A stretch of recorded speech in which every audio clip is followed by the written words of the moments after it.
नमस्कार और बहुत बहुत स्वागत है आपका CNBC आवाज़ पर। आप देख रहे हैं कंज्यूमर अड्डा, जहां पर हम उठाते हैं आपके हक की आवाज़। तो आज बात करेंगे बढ़ती स्कूल फीस की। वैसे तो एक सर्वे आया है जिसके ज़रिए हम ये बात उठा रहे हैं, लेकिन ये बहुत सारे माता पिताओं का अनुभव है कि पढ़ाई लगातार महंगी हो रही है। छोटा स्कूल हो, मतलब प्राइमरी स्कूल हो, मिडिल स्कूल हो, हाई स्कूल हो, किसी भी तरह की क्लास हो, अब फीस चुभने लगी है। हायर एजुकेशन तो और महंगी है, लेकिन आज फोकस होगा स्कूल फीस पर ही। और ये बात हम इसलिए कह रहे हैं कि एक ताज़ा सर्वे है लोकल सर्कल्स का, जो एक पिक्चर बता रहा है कि कितनी बड़ी है स्कूल फीस और क्यों माता पिता के लिए एक बड़ा इकोनॉमिक बर्डन, एक वर्ड गलत हो जाएगा यहाँ पे कहना, क्योंकि बच्चों को पढ़ाना किसी तरह का बर्डन नहीं, लेकिन अगर वो फीस एक हद से ज़्यादा बढ़े तो फिर क्या जेब पर बोझ ना डालेगी, बर्डन तो कहलाएगी। आपको बताता हूँ क्या डिटेल्स हैं। तो लोकल सर्कल्स का एक सर्वे है जो ऑनलाइन करते हैं और उसमें लोगों की राय मांगते हैं। तो देखिए, पेरेंट्स का सर्वे किया गया और ये है पिछले 3 साल का हिसाब किताब। 3 साल में स्कूल की फीस कितनी बढ़ी? 80% बढ़ गई ऐसा कहने वाले हैं, लेकिन सिर्फ 8%। कुछ बहुत महंगे स्कूल हो सकते हैं। 50 से 80% बढ़ी, 36%। अभी ये नंबर बड़ा है। 36% लोग अगर ये कह रहे हैं कि 50 से 80% का इजाफा है तो सोचने वाली बात है। 30 से 50% तक बढ़ी, ये 8% कह रहे हैं, और 30% तो बढ़ ही गई। आधे से ज़्यादा लोग, आधे के आसपास लोग, 48% ये कह रहे हैं कि 30% तो फीस बड़ी है। तो देखिए, अगर एक क्यूमुलेटिव निकाले इसका एवरेज, तो करीब 30 से 50% फीस बढ़ गई। ऐसा कहने वाले 50% से ज़्यादा लोग आपको मिल जाएंगे। तो ये पेरेंट्स का कहना है। आगे थोड़ा देखते हैं कि क्या कहता है सर्वे। राज्य सरकार ने फीस पर क्या किसी तरह का कंट्रोल किया है? तो 7% लोग कह रहे हैं कि हाँ भाई, प्रभावी कंट्रोल किया है। 46% का मानना है, यानी ज़्यादातर लोगों का मानना है कि सिर्फ कहा है, किया कुछ नहीं है। सरकारें अक्सर बात कहती है, कई बार जजमेंट्स भी आते हैं, किसी तरीके के सरकारों के कुछ गाइडलाइंस भी होते हैं, लेकिन उन गाइडलाइंस को स्कूल्स फॉलो कितना करते हैं, ध्यान भी नहीं दिया। तो देखिए, ये तो गुस्से वाली बात हो गई।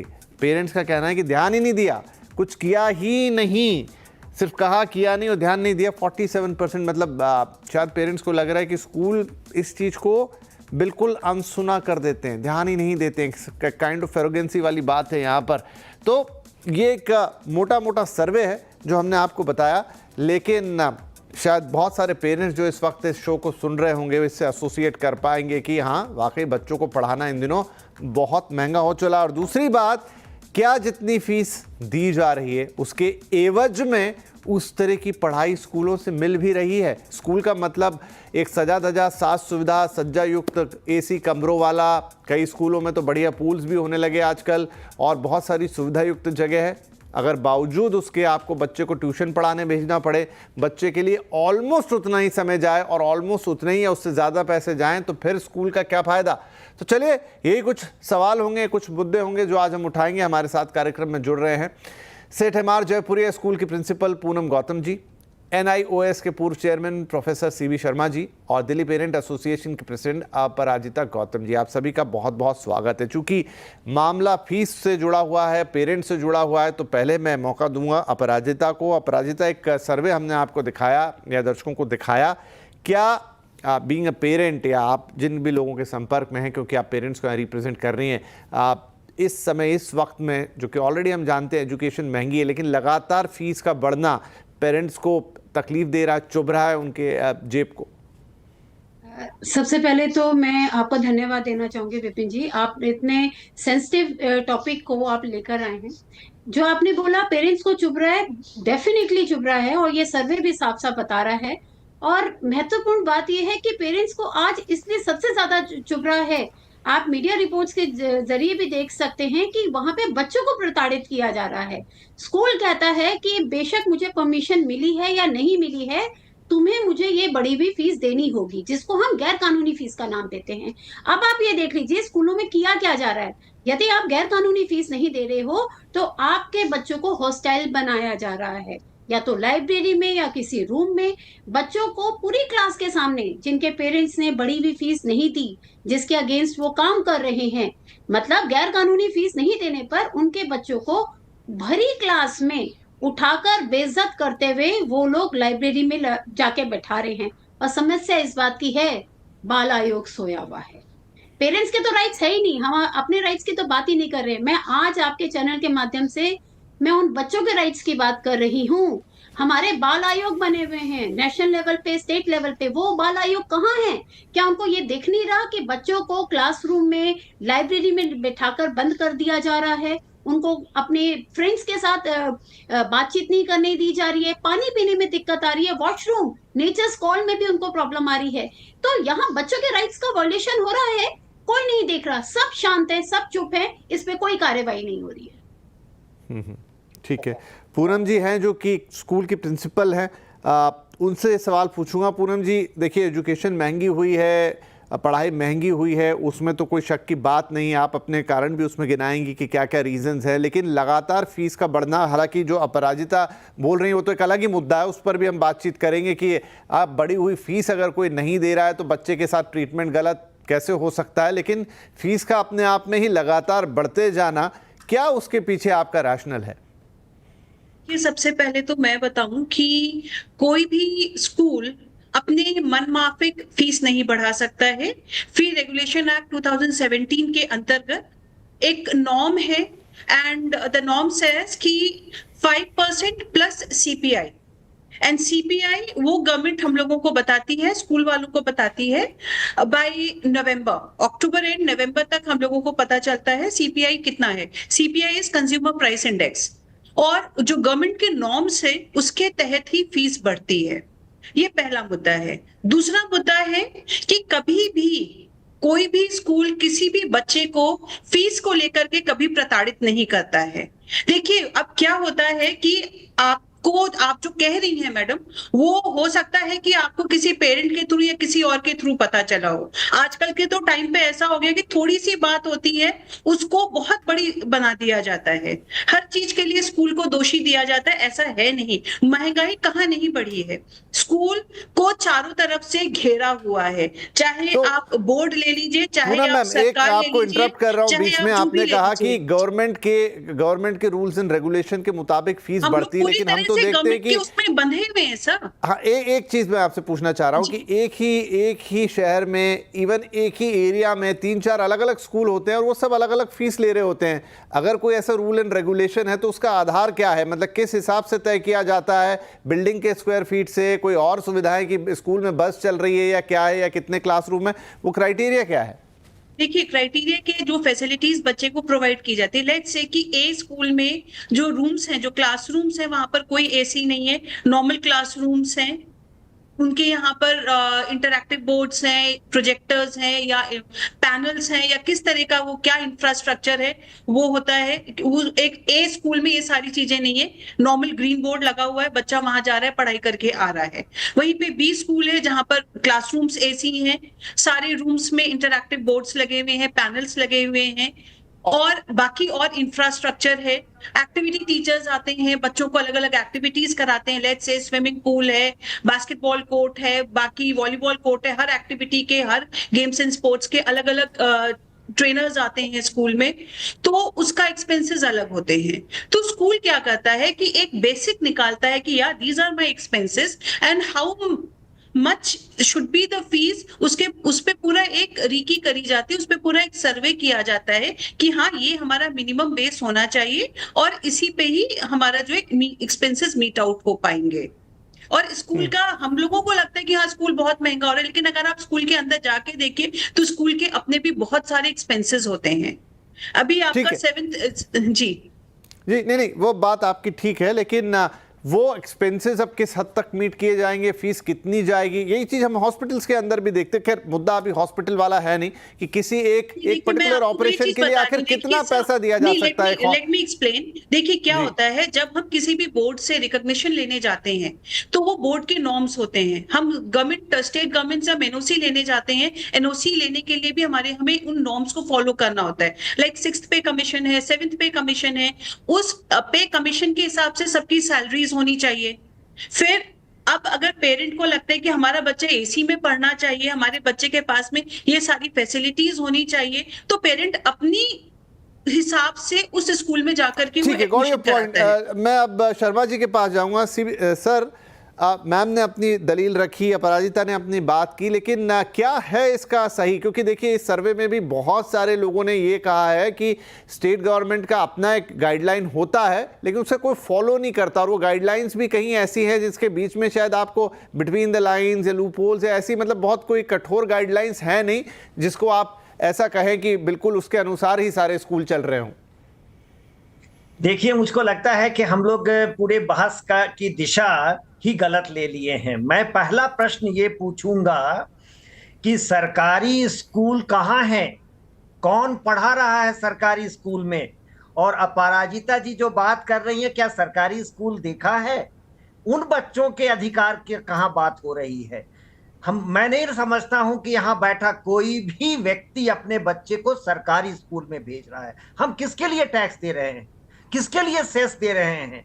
मैं एक प्रश्न आपके माध्यम से उठाना चाहूंगा कि सेस का पैसा जो पिछले 10 सालों में कलेक्ट हुआ है, जरा पता कर लीजिए कि वो कहां खर्च हुआ है। सीएजी का रिपोर्ट है कि वो खर्च नहीं हो रहा है।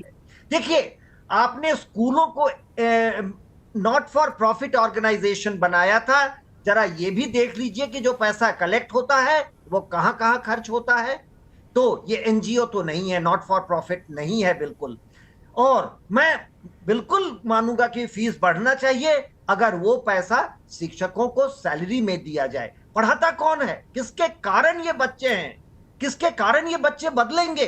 तो शिक्षकों की सैलरी नहीं मिलती है। मैडम प्रिंसिपल बोल रही हैं, आपने पूरा 7th पे स्केल दिया क्या? और जो उसमें कहता है, आप बेसिक की बात करेंगी, मुझे पता है आप कहेंगे कि जो बेसिक कहा गया है वो दे दिया। आप एचआरए दे रहे हैं, आप ट्रांसपोर्ट दे रहे हैं, आप बाकी सुविधाएं 7th पे कमीशन का है वो दे रहे हैं। तो जो पढ़ाता है, जो बनाता है बच्चों को, उसको तो कभी नहीं देते हैं। तो मेरा ये मानना होगा कि देखिए, ये बात बिल्कुल कानून के माध्यम से नहीं चल सकेगा कि 7th पे कमीशन क्या कहता है, सरकार क्या कहती है। कि सरकार को यह ताकत है कि प्राइवेट स्कूल को रोक भी सके। मैं बहुत गंभीर मुद्दा उठा रहा हूं। आपको पता है कि प्राइवेट स्कूल्स का जो स्ट्रक्चर है, जो उसकी इकोनॉमी है, वो सरकार के इकोनॉमी से बड़ी है। जितना सरकार पैसा देती है स्कूली शिक्षा पर, स्कूल एजुकेशन एंड लिटरेसी का जो बजट है, उससे बड़ा है आपके प्राइवेट स्कूल्स का बजट। तो कौन सा प्राइवेट मंत्री ये अफोर्ड कर सकता है कि इनके खिलाफ जाए? मैं बहुत गंभीर बात कर रहा हूं, मुझे पता है, लेकिन ये बात करना जरूरी है। ये सेक्टर इतना बड़ा हो गया, हम गलत रास्ते चल पड़े थे कि हम स्कूल प्राइवेट सेक्टर में ले गए, जो कि पुराना इतिहास है। क्रिश्चियन मिशनरीज को विल्बरफोर्स ने ब्रिटिश पार्लियामेंट को ब्राइब करके और इंडिया में क्रिश्चियन स्कूल खोलने का परमिशन दिलाया था। ये विल्बरफोर्स ने कराया था, जिसको पार्लियामेंट में चर्च ने गलत तरीके से था। तो ठीक है, मैं एक आपकी बात और दलील दोनों को समझ रहा हूं शर्मा जी, लेकिन अगर हम मौजूदा वक्त की बात करें अपराजिता, लेकिन जो प्रॉब्लम है वो ये है कि एक तो फीस का कोई मापदंड नहीं है। अब हम फीस किस चीज़ के लिए दे रहे हैं? हम फीस वीआईपी फैसिलिटीज़ के लिए दे रहे हैं। जैसे मैम अभी बात कर रही थी कि वहाँ पर एक बहुत शानदार ग्राउंड है, एसी कमरे हैं, चमचमाता बोर्ड है। हो सकता है टीचर्स की भी, अभी मैं टीचर्स की क्वालिटी पे तो आया नहीं, ये अपने आप में एक अलग मुद्दा है कि टीचर्स की क्वालिटी कैसी है। क्यों फिर एक बच्चे को अलग से ट्यूशन जाना पड़ता है, 5 घंटे 6 घंटे स्कूल के, फिर से 5 घंटे 6 घंटे कोचिंग क्लास के, जितनी फीस स्कूल की ऑलमोस्ट उतनी और कुछ कुछ जगह तो उससे भी ज्यादा पैसे। ये कैसा सिस्टम चला रहे हैं हम? विपिन जी, मैं थोड़ा सा, मुझे समय दीजिएगा तो मैं थोड़ा सा यहाँ पे डिफाइन करना चाहूंगी। मैडम जी जिस स्टेट से बिलोंग करती हैं वो यूपी है, वहां पे एफआरसी आई भी है, एक बात। दूसरी बात है, जो मैम ने बोला कि उनके स्टेट में हो रहा है, हमें भी रियलिटी पता है कि वहां पर भी सारा मैनेज हो रहा है और वहां पर भी वॉल्यूशन हो रहा है, बिनिस्बत सरकार कुछ भी कह रही है। अब मैं आती हूँ दिल्ली की बात पे। जो आपने प्रश्न मैम से पूछा था कि किस तरीके से फीस निर्धारित होती है, देखिए समस्या यही है, जो फीस निर्धारित होती है वहां पर स्कूल में एक मैनेजमेंट कमेटी बनती है और नियमानुसार उस मैनेजमेंट कमेटी में, अगर मैं दिल्ली की बात करूं, केवल एक पेरेंट रिप्रेजेंटेटिव होता है और उसके अलावा 2 या 4 सरकारी अधिकारी होते हैं। ये जो स्कूल है, स्कूल प्रशासन है, इन 5 लोगों को किसी भी तरीके से तवज्जो नहीं देता। सरकारी अधिकारी सिर्फ एक स्टैम्प पेपर का काम करते हैं, अपनी रिस्पॉन्सिबिलिटी नहीं निभाते। वहीं दूसरी तरफ जहां पे पेरेंट की भागीदारी होनी चाहिए, पेरेंट को भी एक सिर्फ साइनिंग अथॉरिटी रखा हुआ है, उसका इलेक्शन नहीं, सिलेक्शन के थ्रू उसको रखा जाता है। ये मेजर समस्या है फी निर्धारण में, क्योंकि सुप्रीम कोर्ट की जजमेंट ने ये बोला है कि जब तक स्कूल कॉमर्शियलाइजेशन या प्रॉफिटेरिंग नहीं करेगा, स्कूल अपनी फैसिलिटीज के हिसाब से पैसा ले सकता है। बट इसका मतलब ये नहीं है कि मैं एसी लगा रहा हूं तो मैं पैसा ले लूंगा। मैं यहाँ पर आपको मेंशन कर देती हूँ, सेंट मार्क्स के एक केस में दिल्ली हाई कोर्ट ने बोला है कि एसी लगाने के लिए स्कूल पेरेंट्स से पैसा नहीं ले सकता। ये साफ साफ डायरेक्शंस हैं। यहाँ तक कि मिड सेशन में आप 1 रुपए का भी अतिरिक्त भार आप पेरेंट्स के ऊपर नहीं डाल सकते। अब समस्या कहाँ आती है, मैं सीधा इस मुद्दे पर आती हूँ। समस्या ये आती है, जैसे आपने अपने डेटा में भी दिखाया, सरकार या विभाग दबाव में आकर ऑर्डर तो पास कर देते हैं, फिर घूम फिर के सारी आ जाती है बात इम्प्लीमेंटेशन की। इम्प्लीमेंटेशन नहीं हो रहा। समस्या आज भी यही है। अगर मैं दिल्ली की बात करूं, इम्प्लीमेंटेशन नहीं हो रहा। और यहाँ पर इम्प्लीमेंटेशन करवाने के लिए जब हम अपनी शिकायतें लेके जाते हैं शिक्षा विभाग पर, जैसे दिल्ली में प्राइवेट स्कूल ब्रांच बनी हुई है, अब वो ब्रांच वही है जो अंडर द टेबल, बोलूंगी मैं आपके चैनल के माध्यम से बहुत बड़ा ब्लेम लगा रही हूँ। यस, प्राइवेट स्कूल ब्रांच है जो बैठी हुई है, जो दबाव में आके ऑर्डर तो देती है और साथ में सेटिंग करती है, स्कूलों को कहती है कि आप शांत रहो, हम आप पे एक्शन नहीं लेंगे। एक तरह से आपने पेरेंट्स को भुलेखे में रख दिया और दूसरी तरफ से आपने स्कूलों को सपोर्ट कर दिया। पेरेंट साल भर बाद घूम फिर के वहीं आ जाता है। और आपके आंकड़ों के लिए एक चीज और बता देती हूँ, अगर मैं दिल्ली के डेटा को आपको स्टडी करके बताऊं जी, पिक्चर में 3 स्टोरी चल रही हैं। मैं आपको बीच वाले पार्ट की स्टोरी बताती हूँ। पिछले 10 सालों में दिल्ली में 100% फी हाइक हुई है। हमारे पास स्कूल वाइज डेटा भी 100% हाइक हुई है। आज की डेट में जो थर्ड पार्ट ऑफ स्टोरी अब से नहीं शुरू हो गई है, अब आगे हाइक होगी। First part of story, Anil Dev committee, justice Anil Dev committee ने दिल्ली के स्कूलों का ऑडिट किया था और ये पाया कि स्कूल गलत तरीके से पैसा कर रहे हैं, अपनी फाइनेंशियल स्टेटमेंट्स में मैनिपुलेशंस कर रहे हैं, और जस्टिस अनिल देव कमेटी ने वो पैसा 9% ब्याज के साथ वापस करने को कहा था। आज भी उसका 1000 करोड़ रुपया दिल्ली हाई कोर्ट में जमा है। तो मैंने 3 पार्ट्स की स्टोरी आपको बताने की कोशिश की और अंत में ये समझाने की कोशिश की आपके चैनल के माध्यम से, जिसका नाम है कंज्यूमर अड्डा। तो एज ए कंज्यूमर मुझे मिल क्या रहा है? मैम कहती नहीं, ठीक है, आपके सारे पॉइंट वैलिड, और इसीलिए अपराजिता जी आज ये हम कार्यक्रम भी कर रहे हैं। आपने तो उसमें और बढ़ के सारी चीजें सामने रखी और ये बड़े गंभीर मुद्दे हैं। चाहे शर्मा जी ने जिस तरह की बात रखी, आपने रखी, पूनम जी ने अपनी बातें जरूर कही हैं यहाँ पर, लेकिन एक छोटा ब्रेक मुझे अब लेना पड़ेगा। लेकिन ब्रेक से आकर यही बात कि स्कूलों में, मतलब देखिए, हम समझते हैं कि स्कूल भी अपने आप में एक बिजनेस है, इसीलिए ये रूप आ गया है, लेकिन उस बिजनेस की भी एक लाइन आएगी। उस बिजनेस में भी एक तो किसी जगह लकीर खींची जाएगी, या वो सिर्फ चूंकि एक माता पिता को अपने बच्चे को पढ़ाना है, वो इसका एक इमोशनल फैक्टर भी है, एक नेसेसिटी भी है, तो क्या उसका किसी भी हद तक दोहन किया जा सकता है? ये बड़ा सवाल। एक छोटा ब्रेक के बाद कुछ और बड़े प्रश्न हम उठाएंगे।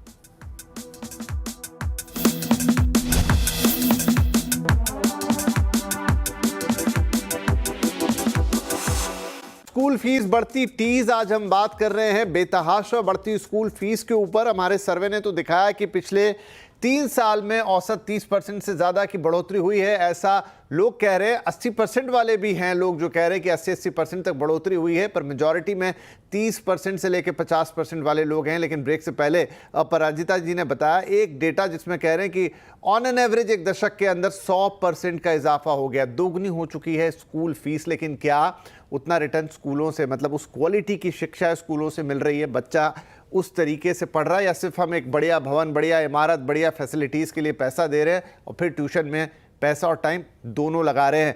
लेकिन आगे बढ़ूं उससे पहले, पूनम जी, बहुत सारे सवाल आपके हिस्से में जा रहे हैं, लेकिन मैं आपका धन्यवाद इस बात पे करना चाहूँगा कि आज इस कार्यक्रम में हमने कम से कम 6 से 7 स्कूलों से बातचीत की दिल्ली में, लेकिन सब ने एक तरफ से मना कर दिया कार्यक्रम में शामिल होने के लिए। कोई एक बात कह के, कोई बहाना बनाने। आप आई हैं, कम से कम आपने फेस किया इस चीज़ को, इसलिए मेरी तरफ से आपको साधुवाद है, क्योंकि ये भी एक बड़ी बात है अपने आप में। ज़रूर है कि वो सवाल उठ रहे हैं तो आपकी तरफ जाएंगे, क्योंकि आप यहाँ एक स्कूल का रिप्रेजेंटेशन कर रही हैं, लेकिन ऐसा नहीं कि यहाँ आपको सिर्फ कटघरे में खड़ा कर देना है। सब लोग अपनी अपनी बात कर रहे हैं और एक बड़े मुद्दे को उठा रहे हैं। अब now coming to my question, कि जो अपराजिता जी ने कहा या शर्मा जी ने कहा, और ये हकीकत भी है मैम, कि देखिए हम किस चीज़ का पैसा दे रहे हैं बीइंग एन पेरेंट? बच्चे को स्कूल भेज रहे हैं, फैसिलिटी आजकल हर कोई चाहता है, ये भी एक कोई छुपी हुई बात नहीं, सब चाहते हैं कि हमारा बच्चा अच्छे से अच्छे स्कूल में जाए। आप बता भी पाएँ कि देखिए उस स्कूल में पढ़ता है, वहाँ पे ये फैसिलिटी है, लेकिन अंततः तुम वहाँ पढ़ने जा रहा है। अब वहाँ पर पढ़ाई का भी पैसा लगेगा, फैसिलिटी का भी पैसा लगेगा, कॉपी किताब भी वहीं से खरीदनी है, आपको कपड़ा तक वहाँ से खरीदना है। कुछ स्कूल में तो मतलब फ्रॉम टॉप टू बॉटम कोई चीज़ आप बाहर से ले ही नहीं सकते, अलाउड ही नहीं है। और वो अगर आप खर्चा जोड़ेंगे तो एक शादी जितना खर्चा हो जाता है कई बार। तो इस तरह के तो ना नियम है कहीं, जबकि आई थिंक ये तो गलत भी है, नियमों में कहीं लिखा नहीं है कि आपको कॉपी अपने स्कूल से ही देनी है या नहीं। आपको इवन कपड़ा भी स्कूल से देना है, लेकिन ये सारे स्कूलों में प्रैक्टिस आम है मैडम। देखिए सर, मैं पहली चीज बता दूं, as per the government norms कोई भी विद्यालय किसी भी तरह की कॉमर्शियल एक्टिविटी नहीं कर सकता नहीं है, कर सकता जी। राइट। तो हम लोग, मुझे दिल्ली का नहीं सीन पता है, मैं अगर अपने यूपी की बात करूं तो हमारे यहाँ पर उत्तर प्रदेश में इस तरह की एक्टिविटी किसी स्कूल में नहीं होती है। And when it comes to CBSE board, जिससे कि मेरा अपना स्कूल अफिलिएटेड है, सीबीएसई के बहुत क्लियर कट नॉर्म्स हैं कि हमें अपने स्कूल के सारे डिटेल्स वेबसाइट में देने हैं।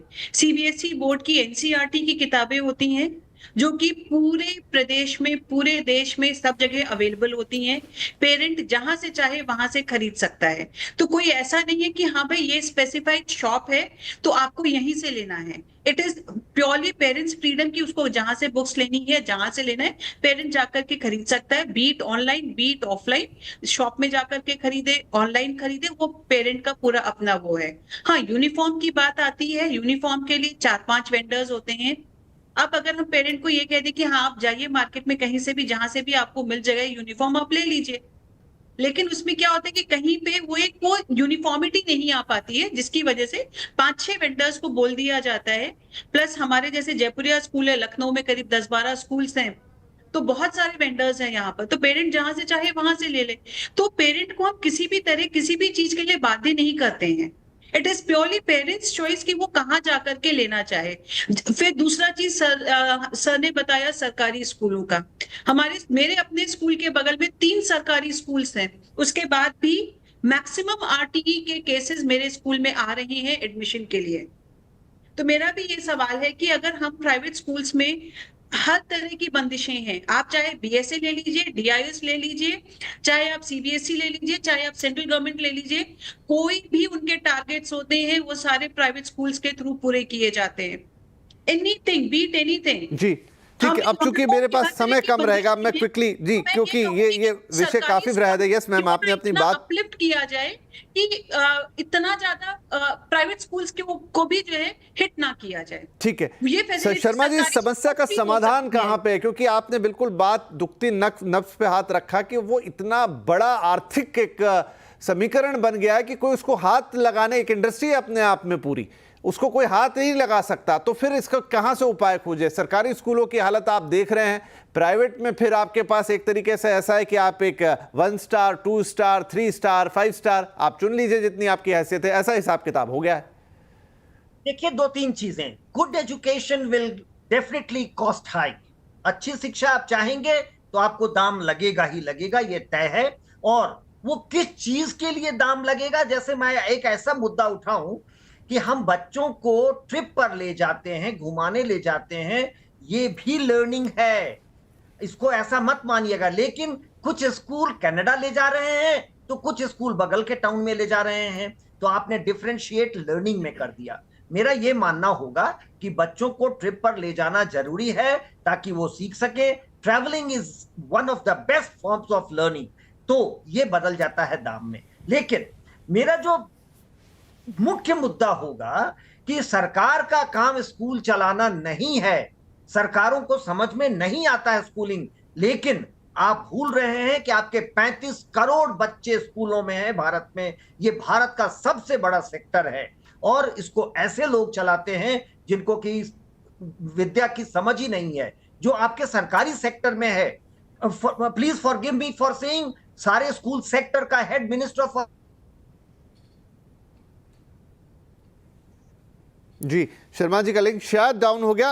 अपराजिता, जिस तरीके से बाकी बड़े रेगुलेटर्स हैं देश के अंदर, चाहे वो बैंकिंग के, जी जी जी, आप बिल्कुल स्कूल, अगर लॉन्ग टर्म आप मांग रहे हैं कोई सोल्यूशन, आप इसको सरकार से बाहर, इंडिपेंडेंट ऑफ द गवर्नमेंट, एक इंडिपेंडेंट बॉडी होनी चाहिए जिसमें कि ऐसे बिल्कुल बिल्कुल, मैं उसी की बात कर रहा हूं, और वही कंक्लूड करते हुए अपराजिता के पास आ रहा हूं कि एक स्ट्रॉन्ग तगड़ा रेगुलेटर हमारे शिक्षा और खासतौर पे स्कूली शिक्षा के लिए भी होना चाहिए, जो इन सारी चीजों का ख्याल करे और कम से कम ये कोचिंग और ये ट्यूशन के धंधे को बंद कराए।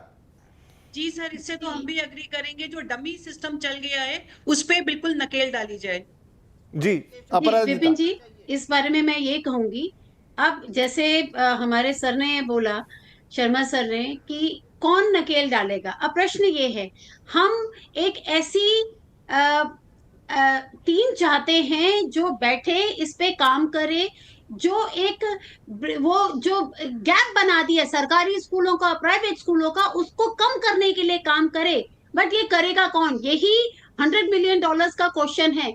इच्छा शक्ति नहीं है हमारे देश में। अगर इच्छा शक्ति होती तो आज यकीन मानिए आपके साथ दोबारा से चैनल में जुड़कर इसी प्रश्न पे हमें हर साल नहीं आना पड़ता कि क्यों स्कूलों की फीस बढ़ रही है।